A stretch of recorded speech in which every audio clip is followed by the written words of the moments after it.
আজকে আবারও নিয়ে আসলাম একটি নতুন ভূতের গল্প। তো যারা যারা চ্যানেলটি সাবস্ক্রাইব করে নাই সাবস্ক্রাইব করে ফেলেন। এক রাতে রিফাত তার গ্রামের বাড়ি থেকে বাইসাইকেল চালিয়ে ফিরছিল।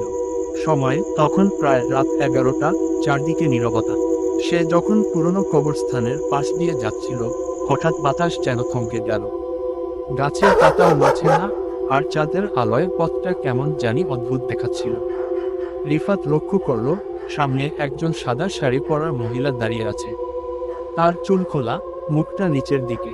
রিফাত ভেবেছিল কেউ হয়তো সাহায্যের জন্য দাঁড়িয়ে আছে, কিন্তু যখন সে কাছে গেল, তখন হঠাৎ সেই মহিলার মাথা ঘুরে সামনে তাকালো, চোখ দুটো লাল, আর মুখে এক অদ্ভুত হাসি।